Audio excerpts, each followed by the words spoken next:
हजुर साथीहरु आजको यो भिडियो अन्तर्गत रहेर भारतबाट नेपालमा कसरी रिचार्ज गर्ने भन्ने बारेमा सिक्नेछौँ। साथीहरु त्यसको लागि तपाईहरु जानुहोला क्रोम ब्राउजरमा गएर www.kdseva.com सर्च गर्नुहोला र इन्टर गर्नुहोला।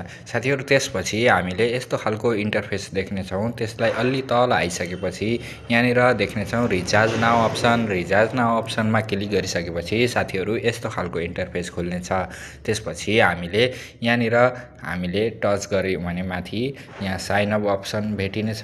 साइन इन पछि यसलाई टच गर्नुहोला। साइन इन अप्सन टच गरिसकेपछि साथीहरु यहाँ देख्नुहुन्छ यदि तपाई अलरेडी रजिस्टर हुनुहुन्छ भने मोबाइल नम्बर र पासवर्ड हालेर लगइन गर्नुहोला। यदि तपाई नयाँ हुनुहुन्छ भने तल साइन अप गर्नुहोला। यहाँनिर टच गरेर साइन अप गर्नुहोला। म एकचोटी टच गरेर देखाउँछु साथीहरु। यस्तो खालको इन्टरफेस आउँछ। साथीहरु यहाँनिर नाम भर्नुहोला, मोबाइल WhatsApp नम्बर राख्नुहोला, इमेल एड्रेस, पासवर्ड बनाउनुहोला, स्टेट राख्नुहोला, सिटी र पिन कोड राख्नुहोला।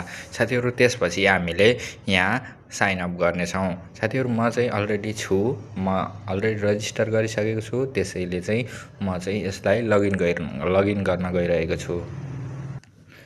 हजुर साथीहरु म चाहिँ लगइन भइसकेको छु। साथीहरु यस्तो खालको इन्टरफेस खुल्नेछ। यहाँनिर तपाईले फर्स्ट चोटीमा रिचार्ज गर्दाखेरि यहाँनिर ब्यालेन्स भर्नुपर्ने हुन्छ। वालेट ब्यालेन्स तपाईको 00 रहनेछ यदि नयाँ रजिस्टर हुनुहुन्छ। त्यसको लागि तपाईहरुले यहाँनिर गएर एड मनी बटनमा थिच्नु होला। थिचेपछि यहाँनिर तपाईले क्यूआर कोड भेटिनेछ। क्यूआर कोड भेटिसकेपछि साथीहरु यसलाई स्क्रिनशट लिएर हामीले यसमा पेमेन्ट गर्नेछौँ र हामी यो दोस्रो अप्सनमा क्रेडिट रिक्वेस्टमा आउनेछौँ। त्यसपछि यहाँनिर तपाईले बैंक छान्नुहोस् र कति पैसा हाल्नुभएको लेख्नुहोस्। सबैभन्दा माथि राख्नुहोला युटीआर नम्बर राख्नुहोस्। रिसिप्ट नम्बर जो सक्सेसफुल भइसकेपछि 12 डिजिटको हुन्छ। त्यसपछि पेमेन्ट मेथड युपीआई गर्नुहोला केबाट हाल्नुहुन्छ। अनि यहाँनिर तल आएर फोटो अपलोड गरेर सबमिट गरिदिनुहोस्। साथीहरु यति गरिसकेपछि तपाईको वालेटमा पैसा मिल्नेछ। पैसा आइसकेपछि तपाईले यति विभिन्न खालका सेवाहरू लिन सक्नुहुन्छ। हजुर साथीहरु यति नै।